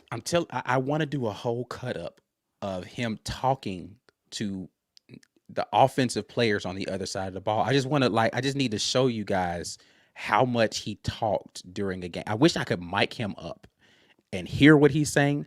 He would be talking and it wouldn't be talking trash all the time. Like sometimes it was complimentary. I think I pointed this out when we did the Mississippi State breakdown. There was a play where Rodgers fooled him And he looked back when he started to line up for the next play. He pointed at him. He said, "Okay, you got me." He gave him a little thumbs up, like, "Okay, yeah, you got me that time." Like he just was always. He's very communicative, but his energy was on 1,000. Man, I loved watching that kid play. Man, he will be sorely missed. Lawrence Robinson asking about Holden Garner. Does spotting Holden give you confidence in talent evaluation? Because we spotted him as a 3-star. What are you guys' thoughts on that? Yeah, for sure. I mean, I don't think there was any question that this coaching staff, specifically the ones that came from Boise, were able to find. And this is something I talked about before we even saw them recruit in the SEC. They had to go find diamonds in the rough because they weren't going to get the 5-star kids. So they had to find people that everybody else wasn't looking at but could play college football. Now they've got access to some of the higher ones. They're still going to find some of those gems. So yes, it does give me confidence in that. And I would just have to hope that Harsin, who's played quarterback himself, knows what to look for in a kid. And so I think I'm impressed with how they're evaluating QBs. I'm curious to see after Holden what QB they go after for 2023. I'm curious to see how that continues to develop as they go after kids at the QB. But yes, I felt like Holden was going to end up getting a 4-star because I was hearing good things. I think he went to, is it the Nike camp that they go the Elite in the 11? offseason, the Elite 11? Yeah. I heard some positive things about him there. He got the invite. So he was a 3-star, but people knew about him. And he followed it up with a very strong senior season. And of course, he's tearing up now. So let's move over to the offensive side of the ball. Brian Matthews actually mentions, and as Ike braces himself, the MVP actually was Tank Bigsby, according to Brian Matthews. Bigsby became AU's first 1,000-yard rusher since 2017 with almost going 1,100 yards on 223 carries. He led AU with 10 touchdowns. His 1,933 career rushing yards ranks 20th in AU history. And he could have a major upcoming season, especially if Auburn improves up front. His playmaker, Kobe Hudson, actually. He mentioned TJ Finley as a terrific transfer, but I want to know from you guys, who's your MVP on offense for the 2021 season? And shout out to you, Tyrone Long, for becoming a member of the War Report. Offensive MVP, wow. Stumped? I'm not stumped at all, actually. I gotta look at some numbers real quick. Yeah, I mean, so I'll be brutally honest here. The best player on offense, Tank, hands down. The most valuable player on this offense was the quarterback. Like, had he played the entirety of this season in the trajectory that he was going, minus the Texas A&M game, I don't think that there's any question that he was a linchpin in how the offense worked, right? Like, because, again, we know that they were just basically going to load up against Tank, and he didn't have the opportunity to run the ball like he could have. When Tank started to get loose, it's because the quarterback started to play better. The offensive line is what it is the whole season. So again, I don't want to hear about how bad our offensive line is. I get it. They were the same offensive line for like 80% of this year, absent of 2 games where Austin Troxell didn't start and you had Zaire in there, or maybe even 1 game. I don't even know if it was 2, right? And then the bowl game where you had a lot of moving parts. The rest of the season, it was the same offensive line who played close to the same the whole season. Yeah. It was when the quarterback played well, the offense went well. That's just there. I don't know that there are 2 ways about that. So the most valuable person on that offense to me was the quarterback. Again, I purposefully am not saying his name. I get it, but it is what it is, right? Like I think that, and when I talk about value, I'm going to talk about the same thing I said with Jacoby McClain. You pull him out of that group, does it function the same? It just it falls apart. Like the way the offensive staff was able to call games changed because you don't have the same mobility from that quarterback. Right. You don't have the same chemistry with the receivers. You don't. It's the QB. Yeah, I'm gonna There's a go lot of with, people saying Shenker in here. I just like if you take Shenker out of that offense, does it fall apart? yeah, I'm gonna go with you on this one, but it's not a compliment though. I know that's gonna sound like shade, but it just is what it is. I said on Locked On earlier this season that it's clear that they set this offense up to run through him. Yeah. Yeah. That's it, man. That's the way this was built. It was built to run through him. So when he played well, we played well. And when he didn't play well, we didn't play well. This offense just kind of lived or died with him. For sure. And I mean, I don't know that that's really debatable, because the tactic that defenses took against us this year was they weren't confident in his ability to be able to consistently make throws. So they loaded the box to stop the run, and they all were just like, we're going to live or die with whether he can beat us with his arm. And for some teams, he did.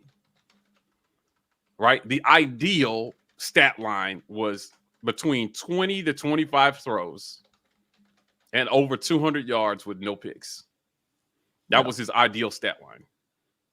That gave us a chance. And then eventually running backs would break loose, and it was just, they were hard to contain if he was going to make throws. But what was on tape was stop the run game, stop Auburn.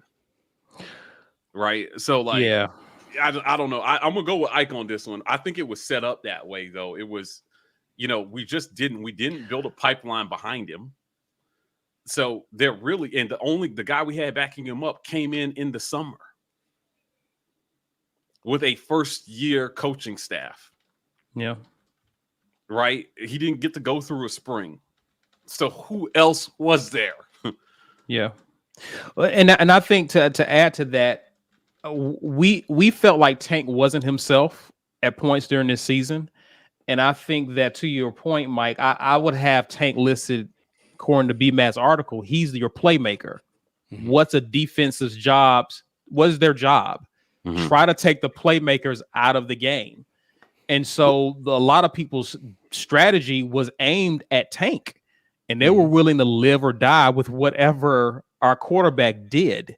Right, which brings him squarely into focus. And again, we saw one of my biggest criticisms of him was the A&M game. When you begin to see his temperament go down, our offense couldn't do much because we went as he went. And so I feel like a guy who has that type of impact on your offense, he is your most valuable player, especially if he's going to continue to be your quarterback moving forward. Yeah. So, I mean, how do we even load in 2022 a little bit? Right. Yeah. So, and this is where it goes back to play calling for me, right? Like if everybody knows that Tank is the most talented player and our offense isn't featured on ways to get Tank the maximum number of touches, that's a problem for me with play calling. Right. Like, again, we do not, I will say this definitively, we don't lose Penn State, we don't lose South Carolina if the running backs get more touches in those games. Right. We just don't lose those. They could not stop our ability to run the ball in either of those football games. Right. So I just don't understand it. If we feel like he's the most talented, but he's not, he can't be the most valuable then, because we're not using him. How is he valuable if he ain't getting used? Yeah. Right. I get that people are lining up to stop him, but we're not. It's not like we were force feeding him the ball.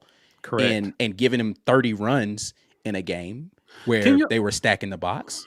Can your running back be your MVP without your line being good, though? I don't know how good Michigan State's line was. I don't know. I mean, I'd have to go look at some of the offensive line grades on. The reason why Tank is even in the conversation is the line wasn't good and he still ran for 1,000 yards. Yeah. Yeah, right? they were not good. Line was just average at run block. He still ran for 1,000. Like, that's just how good Tank Bigsby is. Like, it's just difficult to stop him, even if you're scheming to stop him. They graded out. They graded out pretty high. Okay. Michigan State's line did. But I agree with you, Ike. It's Bo.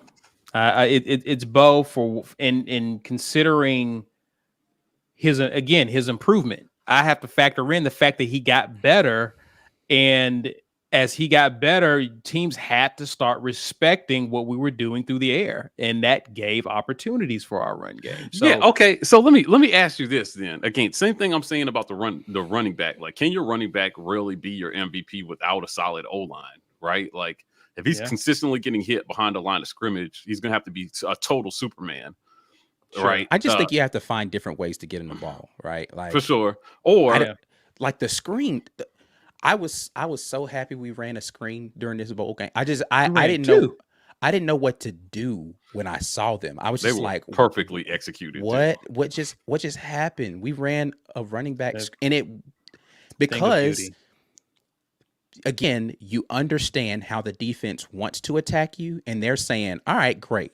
Tank Bigsby, cool. 5 guys on the line, and then we're just gonna have our hair on fire to get to TJ. And we said, cool, do that. We'll let you come in, and then we'll just throw a little screen over the top to Tank because we still want Tank to touch the foot. I was just like, wait a minute. Somebody understands how to call an offensive game plan that features athletes. This is amazing. I was astonished. I was just like, oh my goodness. Mm-hmm. Why haven't we been doing this all year? Yeah. Right. Yeah, I it's kind of similar to like, hey, can your receiver really be the MVP of your squad without a certain level of quarterback play? I don't know, man. Jahan Dotson is amazing. You know, I mean, again, they found ways to get him to football. Yeah, fair.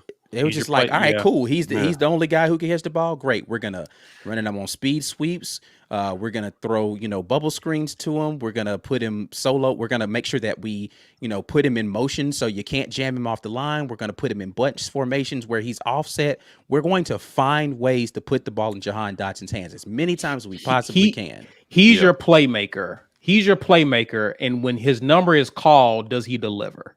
That determines if he's your MVP. And he made some catches where it was like the quarterback didn't help him out at all. He just went out there and helped the quarterback. So again, you have to understand who are your guys and how do I get this guy the football as many times as humanly possible. He will touch the ball in this game. Okay. Yeah. I want to address something real quick because I said it and I see somebody's asking. It's been asked a couple times of me. Yeah. So. I'm going to address this comment here for a second about why we're not. People want to know why not play Dede in that game. There are a number of reasons why not to play him in that game. But I'm going to say this, and I want everybody to really hear me on this. This coach really, really has a way that he wants to do things. I mean, we've heard it from staff. We've heard it from current players. Like we've just heard it. He has a way he wants to do things. So if you're a talented guy and you're not seeing the field, there are reasons other than just performance why some guys will not see the field in this coach. We saw some of that this year, right? Carson is particularly at quarterback, your most visible position where you have to be a leader. You have to do things the way he wants them done. Not the way you want to do it. Not the way you did it in high school. The way he's asking you to do it. Right? That is your fastest way to the field under this coach. Go out there and do what he's asking you to do the way that he's asking you to do it. Now, he's gone now, so I'll talk about it. But, that's what happened with Elijah Canyon. In my book, he was the most talented wide receiver we had in that room last year. Yeah. He didn't see the field because he wanted to do things his way, and people were pleading with him. You're going to lose this battle, Elijah. Just do what they're asking you to do. He didn't want to do it. So now he's gone. And I hope it works out for him elsewhere. But my question is, what happens when his next coach demands the same? Or he gets to the NFL and like he balls out at Purdue, and then he gets to the NFL, and the coach is like, "Hey, XYZ," and he's just like, "Eh." Yeah, because coaches would rather have a guy that wants to do it their way, right? Because they have a formula for winning. They're responsible for it all. Harsin has made it clear. He has sent clear messages this year. Get on the damn train or sit. And if you sit long enough, you're going to find someplace else to play. That's it. And I hope for him that light bulb does come on. Yeah. Because he's a talented kid, and I hate for him to waste it because he didn't put forth the effort needed to be successful. Yeah, this is another part of that too. Yeah, right. Like, I mean, there's a number of reasons why we didn't see Dede, but I'm telling you, like, the biggest line of fire that he's going to have to cross this season is just, it's growing up. There are a lot of very public, foolish antics that are just, I know, are not sitting well with this coaching staff. And he's not the only one that has done some of it, but I just wish they would stop. What kind of message is that sending to your coach? Yeah. The Twitter and the Instagram antics and all that stuff, man. I mean, this is the part of social media I hate. Yeah. I hate it. Right. And, he's young. You have to give kids leeway to be kids. Well, some of that though is people jumping to conclusions too. Like now, the removal of stuff from your profile and stuff like that. But like then, like there was something else like the "fool me once" thing. People just automatically assumed that was about. Like you have no idea what that was about. Like that could have been about some dude that he was homeboys with. Like, right? But why put? You're under the mic. Why put ambiguous statements out there that people are going to take however they take it? Right. In my head, that's what I'm thinking. And now let me I want to be clear. I am a Demetrius Davis fan. I have been since day one. Yeah. I was wrong. I thought that he could come in and push our last year's starter in year one. Right. But it everything that we heard said that he needed to catch up to the speed of the game. And there were some things that he was just adjusting to college, and it was an impossibility in year one. When people were screaming about, are we going to see him in the bowl game? I emphatically said no. Not unless Finley gets hurt. I can't see it happening. Because I think this coach has shown us how he feels about playing the backup. Right? Unless, unless there's a case of injury. So we didn't see him. We didn't come close to seeing him. So this spring, to make the leap, it's really going to be about now everyone says, "Oh, well, Mike is high on Finley." It's not really about being high on anybody. It's just about looking at what's being asked of certain players, how they're responding to the challenge. And that's just what he's got to do, man. He's a good kid. He comes from a good family. And, you're discovering who you are in college. I mean, I came home for Christmas and I sat in Caesar's basement and we laughed for hours talking about all the stupid stuff we did in college. For hours. So we did a lot of stupid stuff in college. Yeah, right. We did a lot of stupid stuff. None of us had the public weight of being the quarterback at Auburn University while we did all the stupid shit we did. Yeah. Right. So, I mean, I can't imagine what it's like. Like, again, you have to grow. It takes kind of like an advanced maturity. You have to get there faster than most students. And that's what people are forgetting. He's 18, man. He's 18, man. Might be turning 19 soon. Like Think about yourself at 18, and then tell me how mature you were. Yeah, man. With no spotlight. Yeah, it's just again, it takes some players a while to get there. Sometimes the light turns on. Think about what Malik Willis said after he left. I didn't take it seriously while I was there, or something to that effect. Then he got to. And some of this I put back on coaching. So like some of this I will put back on this coaching staff and say, hey, if you're creating a culture where guys buy in and do what they're supposed to do, I don't know how much the last coach did that. I really don't. So with this coach, I expect him, like, listen, if that's his issue, I expect Harsin to be able to bring him along quickly, because to me, it's like parenting, right? Like my parents treated my sister and I differently based on our personalities and our actions. Right. We both felt like it was unfair, the things that the other got to do that we didn't. But the truth was, it was tailored to us. Your players are the same way, man. You can't, it's not going to be, and that's, if I had any one thing that I hope is not happening with this coaching staff. I hope they're not taking a one-size-fits-all approach to coaching. Right. You know, you do have to get to know your players and learn how to motivate them.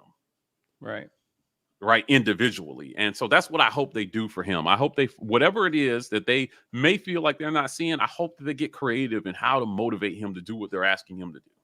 Now, it's totally their prerogative if they decide they don't want to do that with any player. They just want a guy to come in, buy in, and then let's go. Yeah, and that's much harder to do when you didn't recruit the guy. When you didn't recruit the guy, yeah. Absolutely.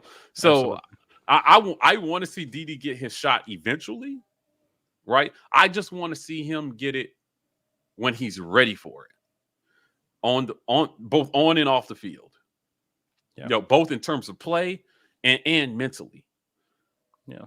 Right, because that's when he's going to be a best service to himself and his teammates. But if you throw him out there again, expecting him to be the savior of Auburn football at 18, 19, I don't think that's a fair prospect. You know, we put so much on these kids, man. We do. And we forget that they are young men largely becoming the people that they're going to be for the rest of their lives. Right. And there are some hard lessons that have to be learned sometimes. And these coaches, man, are going to be closer to a lot of these kids than their own parents for the next 4 years of their life. Right. Yeah. So, you know, while he's building culture, like, yeah, I thought that, man, let me tell you, I thought that Gus was too heavy-handed in punishment sometimes with kids who we found out did nothing wrong. Right. Right. After he kicked them off the team. His line was all over the place for certain guys. And I just didn't understand it. It felt like some guys were afforded multiple times to F up publicly.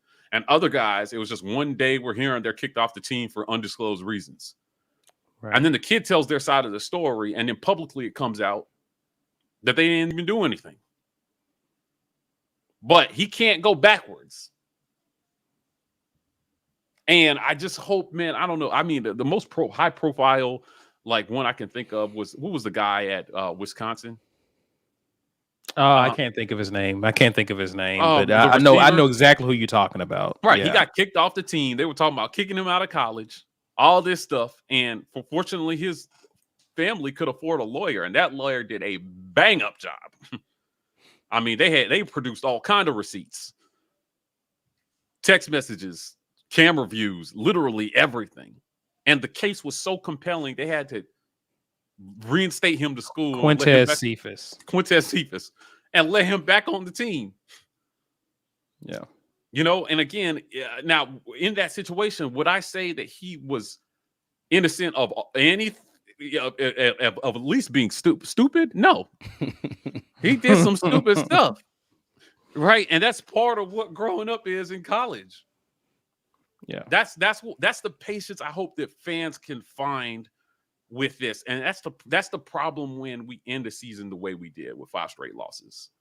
Now the pressure is turned up, and some of the patience he may have had, he can't afford, because he's got to absolutely win 8 games this year. It's tough. It's tough sledding for first-year head coaches in the SEC. A lot of them take steps back in year 2. I know no Auburn fan wants to hear that, but go back and look at the history of coaches in the SEC. Saban, 8-5 his first year, 8-5 his second year. Flat year over year. At LSU. Yeah, at LSU. Right? That was 2000, 2001. Now, we know how that ended a few years later, but his process took a little while, man. You know, and it's not just X's and O's on the field. It's about culture. Yeah. Bringing some guys along mentally.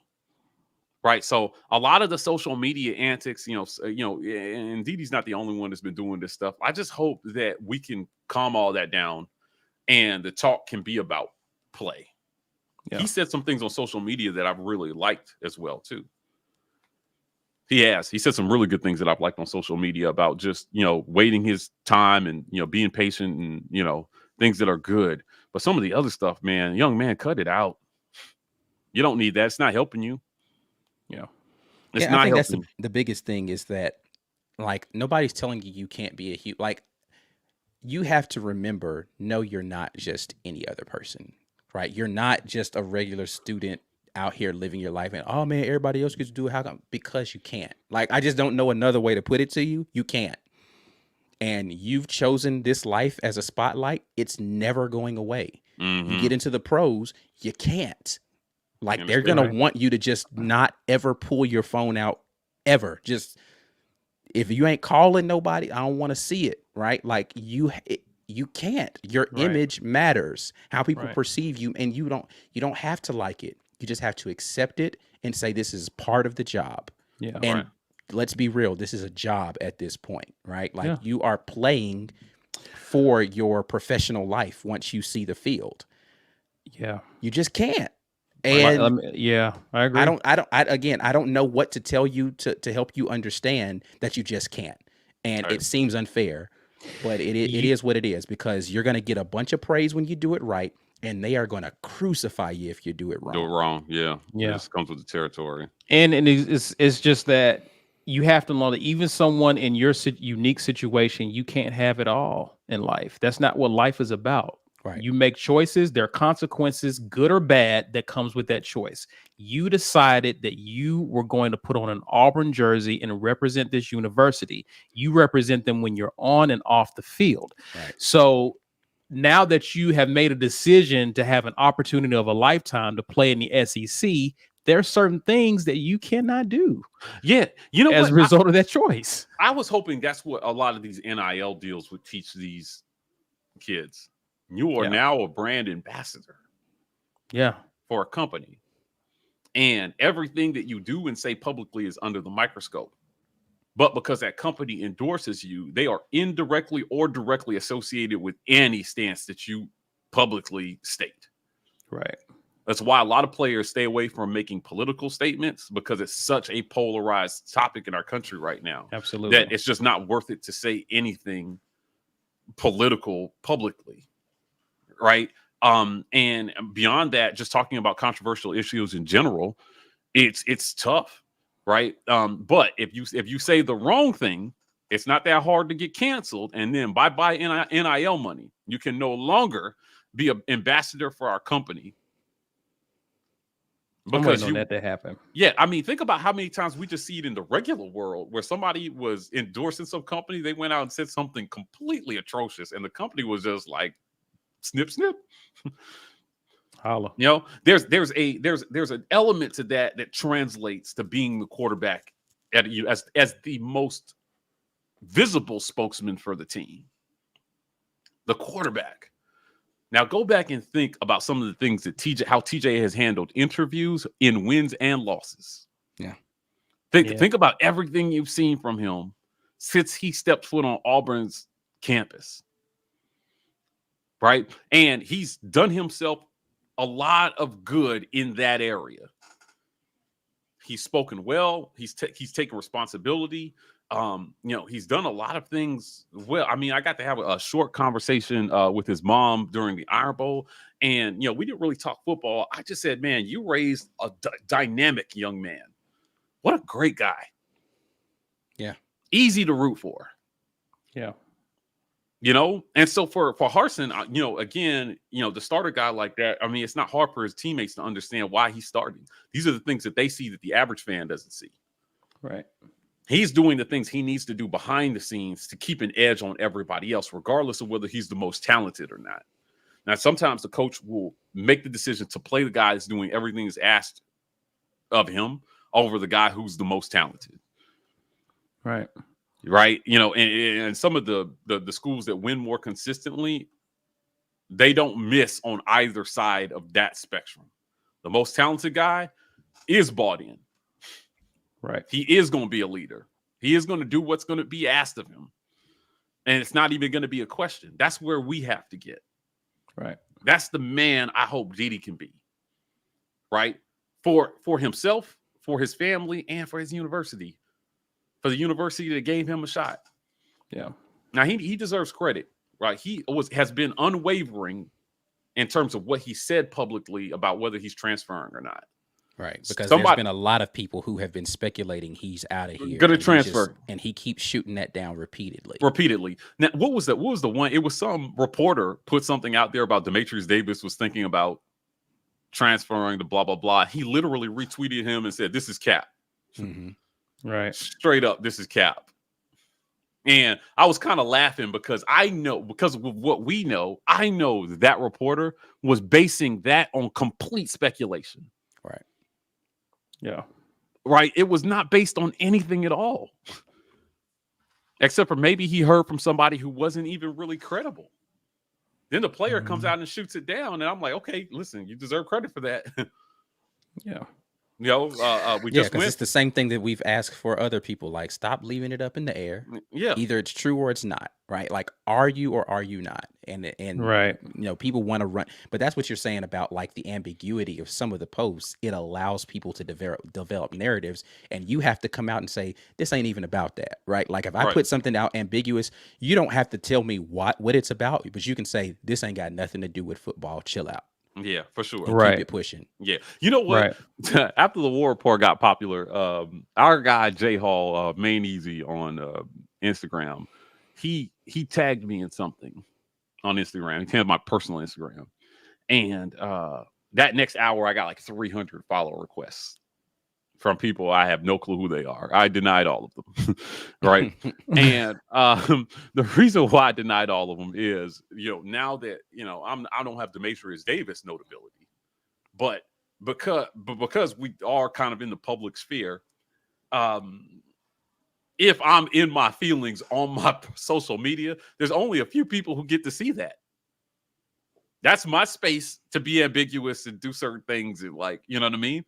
So I can open my Instagram up and certainly gain a ton of followers, but I lose the right to privacy. And I leave it open that if I put something out there that's ambiguous, people are gonna be like, I wonder what that was. Let me go back and watch the show and see what Mike G's talking about. Yeah. Like, I don't want any of that. So that will stay closed. And that's it. Last year, I took a couple of shows off because I needed some time for myself. People thought I quit the War Report. Y'all beefing? Right. People. Yeah, legit, because Mike and I had an argument on one of the shows, and they were like, "Oh, well, clearly Mike and Ike can't be on the show together." It's like this. What? That was funny. That was funny. That was real funny, actually.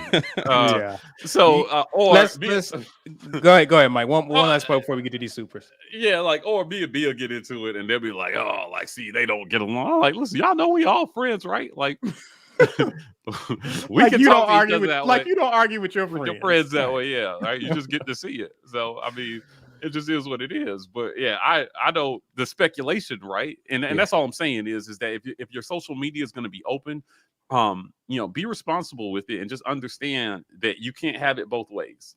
You can't want all the notoriety that comes with being a public figure without having everything that you put on your social media under scrutiny. Yeah.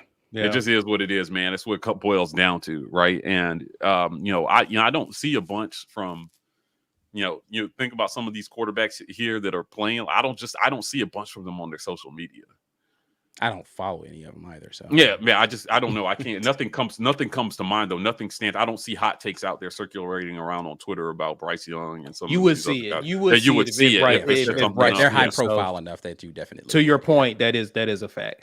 Let's run through some of these. Ike, do you believe the new OC will teach the QBs to understand coverages and weaknesses? Pocket QBs have to solve defenses before the ball is snapped. What are your thoughts, sir? I think that Brian Harsin and his staff already started that process. I think Austin Davis will continue it. I think that if Brian Harsin remains true to the bowl game and he's going to be the play caller, then that's going to be Austin Davis's entire job, is figuring out how this game plan relates to this defense and what you need to be looking at. Because that's what when you see guys that have all the physical tools and they make mistakes on Saturdays, it's this stuff. Is they don't understand what needs, especially if you're going to be what they call a one read quarterback, right? Somebody who can't get off, then you got to make the first read right. If you mess up on the first one, you're going to be screwed. So you need to understand pre-snap all of that stuff and what the weaknesses need to be and analyze that stuff more quickly. So hopefully so. Bryson, good old Bryson. Why does a chicken coop have two doors? Yes, We I already love answered the question. I love. What's the answer? You want to take a guess at it, Mike? Yeah. No, I've I already don't heard know. this joke before, so I did know the Because answer. if it had 4 doors, it'd be a chicken sedan. Bryson, thank you, Bryson. Yeah. Good to have you, Bryson. Good to have you with us today. Yeah, love it. Walt Taylor says, with the guys, the character that have decided to come back, players must be buying into Harson's process. sure. And Yeah, Mike man. G alluded to this earlier. This was going to be one of my questions. How does that make us feel about the culture that Harson is establishing and the impact it's having on these players? Did y'all hear what Chandler Wooten said after the game? Go ahead. Well, I mean, of course we did because we were in the press conference. Yeah. He had a glowing endorsement about Brian Harsin and the type of man that he helped him become this year. I was as sincere as anything I've ever heard from a player talking about a coach. Yeah. And I thought it was clear. I was like, this guy he's leaving. He has no reason to lie, really. Right. If Harsin did him he's dirty, sitting right next to him. He could have just, flamed him, been like, nah. no, man, this motherfucker. Yeah. Right. So he just didn't. It was heartwarming, almost the way he talked about him. And I think that Keindre. Oh, I'm sorry. So fantasy football news just popped up in the chat, and I was like, "Well, he quit." The way Wooten talked about Harsin just made me feel really good about the direction that the culture is going, and guys are buying in, and they're saying great things about this coach, right? And he's found a way to reach certain players, and they come off very, very mature. So some of the guys who are a little bit more mature are just they bought in. They bought into what he's doing. And it is a wonderful thing. So it's not optional. Buying in is not optional. Facts. Right. You got to buy in or you're just not going to play. No. Indeed. Well, guys, listen, we're almost at the 2-hour mark. We acting like we first take up in here with 2-hour shows, but we want to thank you guys for hanging out with us. Mike G, tell people what they can expect this off season by becoming an insider, sir. Listen, I talked about it. So we're going to be doing breakdowns on throws, on Finley throws. We've got interviews coming. We've got all kinds of great off-season content for you guys to interact with. Become an insider, help support our content.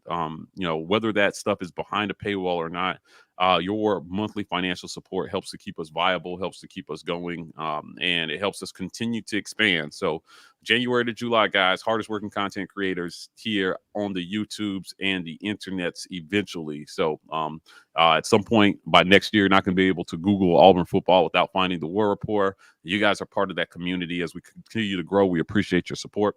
We are partnered with the Lee County Humane Society to raise money for a good cause. We're going to be doing some interesting things this year to partner with them, adoption events, things that'll be coming up scheduled around A-Day. So stay tuned for that. You can find a link to this fundraiser in the About section of our YouTube channel. Please, please, please, if you have it in your heart, go there, donate. 50 cents on every dollar goes to them to help them. # save all the puppies. Congratulations to our giveaway winner, brought to you by GWT2 Energy. That's Walt Taylor in the comments. If you didn't win the hoodie, you can go buy one. Visit our merch store. Go to thewarreport.com, or you can find this link in the About section of our YouTube channel as well. We are also on podcasts. Check us out on every single platform. Leave a review, download, subscribe. Help us climb the podcast charts. And last but not least, shout out to University Ace Hardware. They're our title sponsor. They supported us all season long. They've been a great sponsor. We're looking forward to continue partnership with them. But University Ace Hardware, 2101 East University Drive in Auburn, Alabama, over by the movie theater. Go over to them, find yourself some tools to success in your home projects. University Ace Hardware. Thank you, sir. Guys, I want to thank you again for hanging out with us on a Sunday. Have a great rest of your weekend. Please, before you get out of here, get the thumbs up on this video. Please help us with our engagement in that regard. A lot of you are already doing that by being in the comment section, super chatting us. We thank you. But if you're just watching and you're not interacting, get the likes up. Also, share this video before you get out of here. Share it on your social medias, Facebook, Twitter. Just share this. Use # get your weight up. Help people find this content. People are still looking for content in the off season as news surfaces. So be the plug for them. Also, as I said, get the likes up for this video. Subscribe to our channel if you haven't done so already. That helps us as well. If you want to interact with us on social media, you can find us on Twitter and Instagram at The War Report. If you're on TikTok, we are at TW Report. That's it for now, guys. Enjoy the great rest of your weekend. Have a great week. We will see you guys on our live show on Wednesday. But until then, War Eagle as always.